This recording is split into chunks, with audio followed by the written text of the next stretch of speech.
Hello friends, welcome to my YouTube channel easy stream. आज मैं आपके लिए जीव विज्ञान की पाठ्य योजना लेकर आई हूँ, जिसका प्रकरण है सूक्ष्म जीव। आइए देखते हैं सूक्ष्म जीवों पाठ के लिए किस प्रकार पाठ्य योजना तैयार करें। तो सबसे पहले आप पाठ्य योजना का क्रमांक लिखेंगे, फिर लिखते हैं विद्यालय का नाम, जिस विद्यालय में आप शिक्षण का कार्य कर रहे हैं। फिर आप एक टेबल बनाएंगे जिसमें 6 बिंदुओं को लिखा जाता है। पहला है दिनांक, विषय, उपविषय, कक्षा, कालांश, अवधि।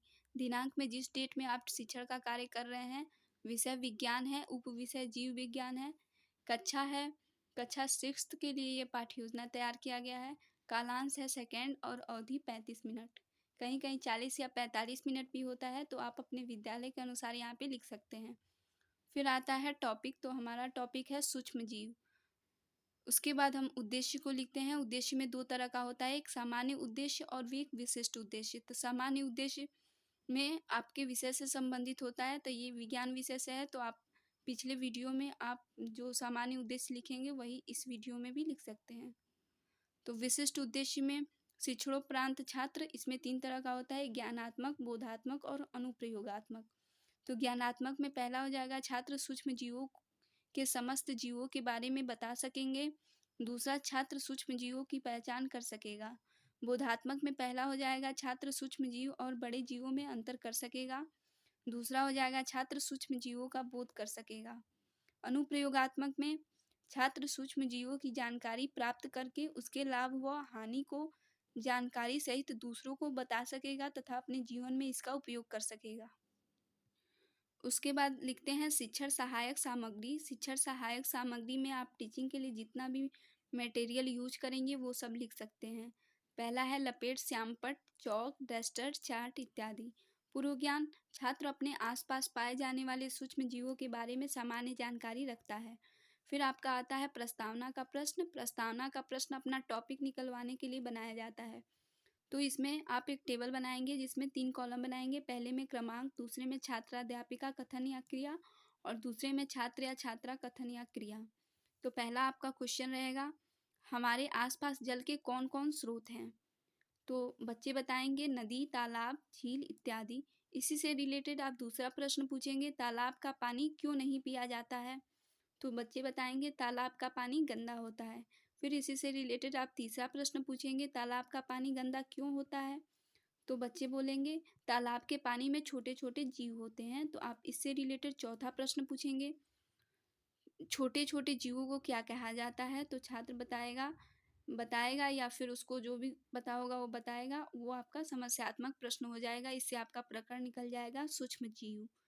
फिर आप उद्देश्य कथन को लिखते हैं कि बच्चों, आज हम सूक्ष्म जीवों के बारे में अध्ययन करेंगे।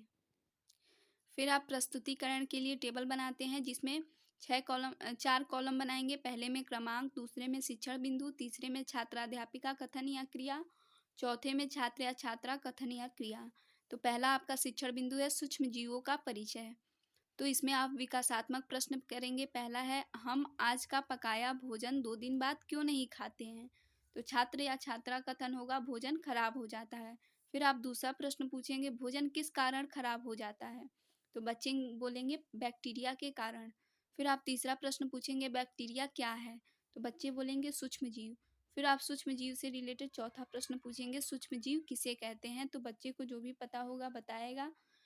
और यही आपका क्या होगा, समस्यात्मक प्रश्न हो जाएगा। फिर आप अपना स्पष्टीकरण देंगे, वे जीव जिन्हें हम नग्न आंखों से नहीं देख सकते हैं सूक्ष्म जीव कहलाते हैं। ये आकार में बहुत छोटे होते हैं, जैसे कि बैक्टीरिया, फंजाई या कवक, वायरस इत्यादि। इन्हें हम सूक्ष्मदर्शी के सहायता से देख सकते हैं।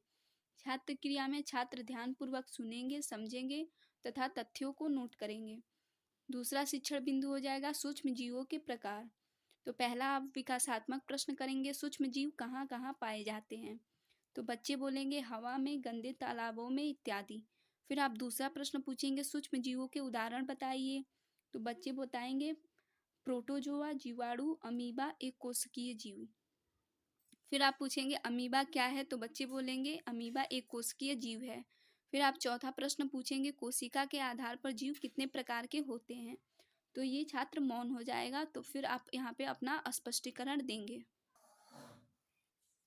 कुछ सूक्ष्मजीव सर्वव्यापी होते हैं। कोशिका के आधार पर सूक्ष्मजीव 3 प्रकार के होते हैं। पहला एक कोशिकीय, दूसरा बहुकोशिकीय और तीसरा अकोशिकीय। एक कोशिकीय जीव यूग्लिना, अमीबा, जीवाणु होते हैं। बहुकोशिकीय स्पाइरोगाइरा और तीसरा अकोशिकीय जीव में विषाणु होता है, वायरस होता है। छात्र क्रिया में छात्र ध्यानपूर्वक सुनेंगे। तीसरा आपका शिक्षण बिंदु है रोगजनक सूक्ष्मजीव। कौन कौन से जीव जो रोग फैलाते हैं। तो फिर आप विकासात्मक प्रश्न करेंगे, रोग फैलाने वाले सूक्ष्मजीव कौन कौन सी बीमारी फैलाते हैं। तो बच्चे बताएंगे खांसी, बुखार, हैजा इत्यादि। फिर आप दूसरा प्रश्न पूछेंगे, हमें सर्दी, खांसी, बुखार क्यों हो जाता है। फिर छात्र मौन हो जाएगा या फिर उसको जो भी कुछ पता होगा वो बताएगा। फिर अपना स्पष्टीकरण आप देंगे। कुछ सूक्ष्मजीव मनुष्यों, जंतुओं तथा पौधों में रोग उत्पन्न करते हैं, इन्हें रोगजनक सूक्ष्मजीव कहते हैं। छात्र क्रिया में छात्र ध्यानपूर्वक सुनेंगे।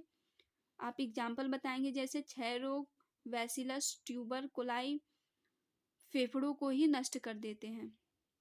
फिर आप बोधात्मक या मूल्यांकन प्रश्न पूछेंगे। पहला, 5 सूक्ष्मजीवों के नाम बताइए। तो बच्चे बताएंगे अमीबा, यूग्लिना, पैरामीशियम, जीवाणु इत्यादि। फिर आप दूसरा प्रश्न पूछ सकते हैं, सूक्ष्मजीवों से कौन कौन सा रोग होता है। तो बच्चे बताएंगे बुखार, खांसी, जुकाम इत्यादि। श्यामपट्ट कार्य में आप सूक्ष्मजीवों के नाम लिख सकते हैं, अमीबा, पैरामीशियम, यूग्लिना, कवक, जीवाणु इत्यादि। अभ्यास प्रश्न में आप दे सकते हैं, सूक्ष्मजीव किसे कहते हैं। दूसरा, सूक्ष्मजीव कहाँ कहाँ पाए जाते हैं। तीसरा, रोगजनक सूक्ष्मजीव क्या होते हैं। फिर आप गृह कार्य के लिए प्रश्न देंगे। एक कोशिकीय जीवों को नाम सहित स्पष्ट कीजिए। दूसरा, रोगजनक सूक्ष्मजीवों का उदाहरण सहित स्पष्ट कीजिए। तो आज के वीडियो में बस इतना ही। Thanks for watching. मिलते हैं अगले वीडियो में अगले टॉपिक के साथ। तब तक के लिए बाय बाय।